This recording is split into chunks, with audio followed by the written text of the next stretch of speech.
Bismillahirrahmanirrahim. Dear students, this is the fifth lecture of course titled Introduction to Special Theory of Relativity.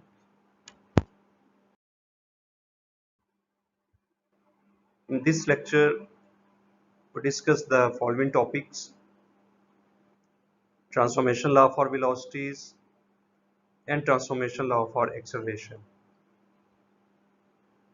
Transformation law for velocities में हम ये देखना चाह रहे हैं कि how the velocity components are transformed from one frame of reference to another frame of reference, और similar results हम एक्सेलरेशन के लिए भी ड्राइव करेंगे।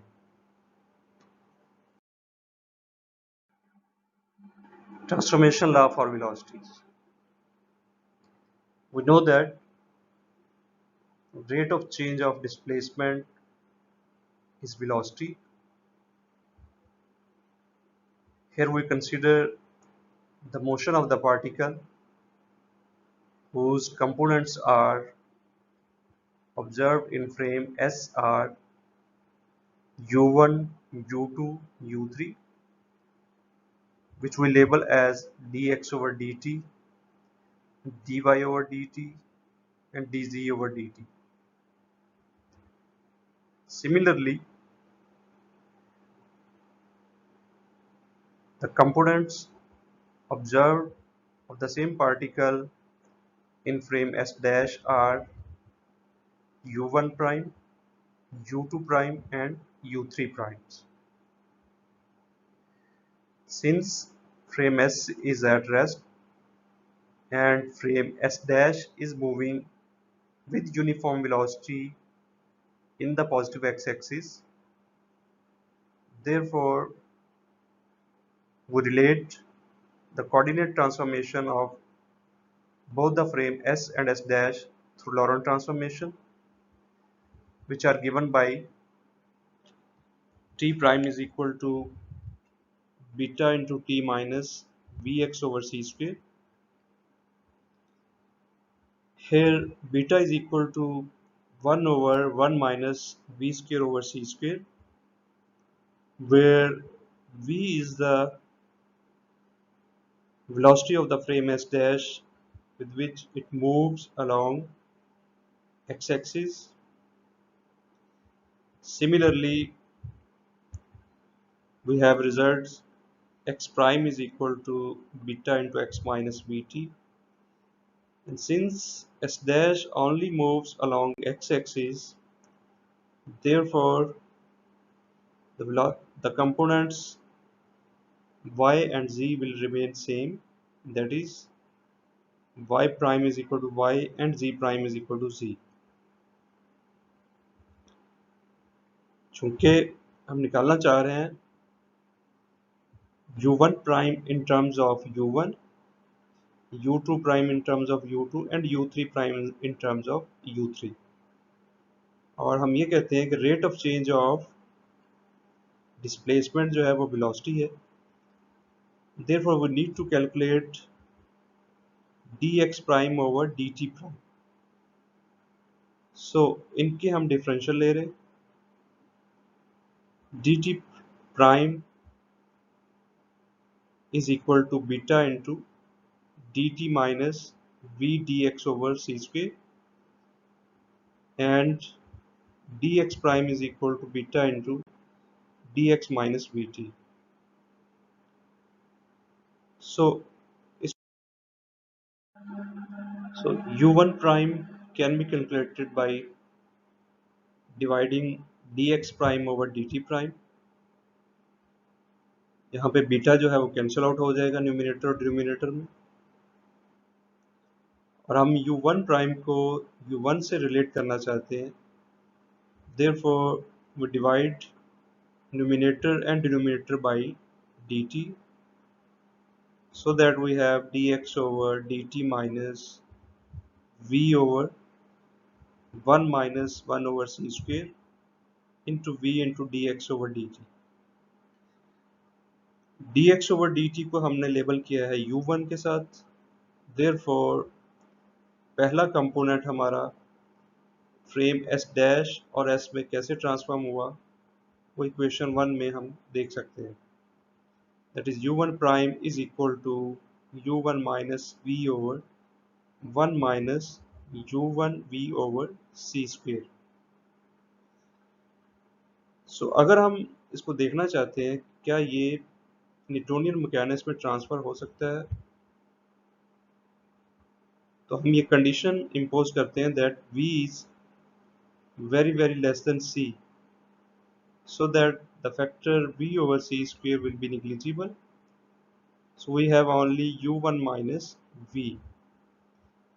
चूंकि फ्रेम s डैश जो है वो मूव कर रहा है only along x axis, therefore change जो आएगा वो only along x axis आएगा, और वो हम यहाँ पे देख सकते हैं कि u1 प्राइम जो है वो u1 माइनस v रह जाएगा। Similarly, we can relate u2 prime with u2, that is dy prime over dt prime is equal to dy over beta into dt minus v dx over c square. Similarly, we divide numerator and denominator by dt, so that we have a relation given in equation 2 which relates the velocity components along y-axis. And similar results we can derive for velocity components along z-axis. One can see that velocity components u2 and u3 transverse to the direction of motion of the frame s dash are affected by the transformation. Transverse to the direction of motion क्या है? अगर आपका कोई particle along x axis move कर रहा है, उसकी transverse to the direction of motion जो होगी वो along y axis और z axis होगी। Simply we can say the perpendicular direction to the direction of motion of a particle are called transverse directions. So similarly, जैसे हमने v1 u1 को relate किया था इन न्यूटोनियन केस, हम u2 और u3 को भी चेक कर सकते हैं कि वेदर क्या ये न्यूटोनियन मैकेनिक्स में रिड्यूस होते हैं। सो हम अगेन वही कंडीशन इम्पोज करते हैं that v is very less than c, और v जो है वो velocity of frame s dash है। So in that case u1 v over c square ये फैक्टर निगलेक्ट होगा। सिमिलरली बीटा जो है वो डिफाइंड है 1 over 1 minus v square over c square, therefore beta will also approach to 1, so we only left with u3 prime is equal to u3 and u2 prime is equal to u2. So we can say in the limiting case the results of special relativity reduced to Newtonian mechanics. Next हम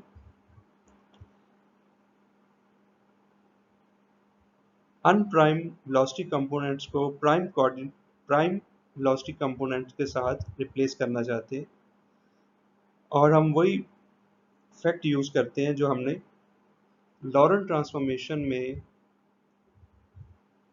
unprimed coordinates को prime coordinate के साथ relate करते हुए लिया था। That is we just simple have to replace the unprime components by prime components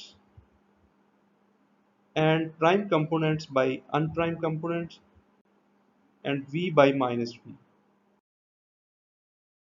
जैसा कि यहाँ पे आपको ये रिजल्ट्स नज़र आ रहे हैं, जस्ट हमने रिप्लेस किया है u1 प्राइम को u1 से और u1 को u1 प्राइम से और v को माइनस v से, तो हमारे पास inverse transformation law for velocities आ जाएगा।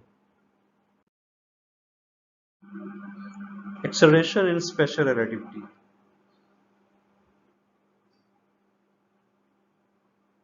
जैसे कि हमने डिफाइन किया था, rate of change of displacement velocity होता है, तो rate of change of velocity जो है वो एक्सेलरेशन होगा। और सिमिलर टू वेलोसिटी ट्रांसफॉर्मेशन, हम यहाँ पे एक्सेलरेशन के कंपोनेंट्स को आपस में रिलेट करना चाह रहे हैं और उनका रिलेशन देखना चाहेंगे कि A1 प्राइम के साथ कैसे रिलेट होगा, A2 प्राइम का A2 के साथ क्या रिलेशन होगा, और A3 प्राइम का A3 के साथ क्या रिलेशन होगा। और सिमिलर टू वेलोसिटी ट्रांसफॉर्मेशन, यहाँ पे हम A1 को डिफाइन कर रहे हैं as du1/dt, A2 will be du2/dt and A3 is du3/dt। So हमें यहाँ पे डिफरेंशियल चाहिए du1 का, और dt का तो अभी हमने डिफरेंशियल देखा है, जो हमने वेलोसिटी ट्रांसफॉर्मेशन में भी उसको निकालते हुए यूज किया है। सो यहाँ पे हम डिफरेंशियल लेते हैं u1 का, और u1 जो है वो इक्वल है u1 prime plus v/1 plus u1 prime v/c²। Remember, v is the velocity of the frame s which it moves along negative x-axis with velocity v, और ये एक यूनिफॉर्म वेलोसिटी है। Similarly, c is the speed of light which is also constant. So only जो variable है यहाँ पे वो u1 prime है। Therefore जब हम इसका डिफरेंशियल लेंगे तो v और c जो है वो एज ए कांस्टेंट ट्रीट होगा। सो इसका डिफरेंशियल हम देख रहे हैं कि वो du1 prime over 1 plus u1 prime v/c² minus u1 prime plus v/1 plus u1 prime v/c² whole square into v/c² du1 prime. Just question law हमने यूज किया यहाँ पे, क्वेश्चन लॉ फॉर डिफरेंशिएशन। तो हमारे पास du1 प्राइम du1 के साथ relate हो गया, और इसको अगर हम सिंप्लीफाई करेंगे तो we get 1/β² into du1 prime over 1 plus u1 prime v/c² whole square. और β² अगेन वी हैव, जैसे बीटा की वैल्यू हमने ली थी 1/1 माइनस v²/c², तो β² यहाँ पे होगा 1/1 माइनस v² c²।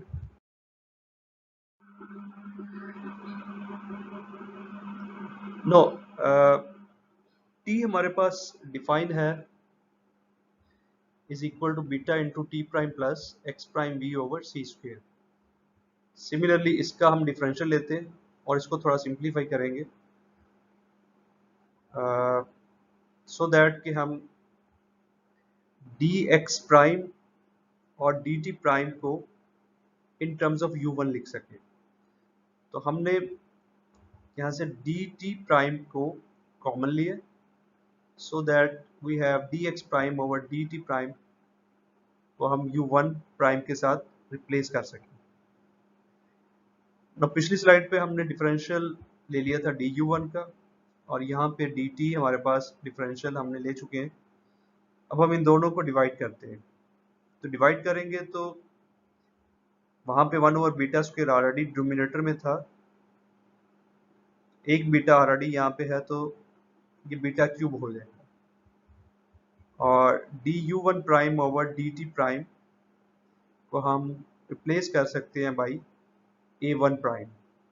और लेफ्ट हैंड साइड को du1/dt को हम a1 लिख सकते हैं।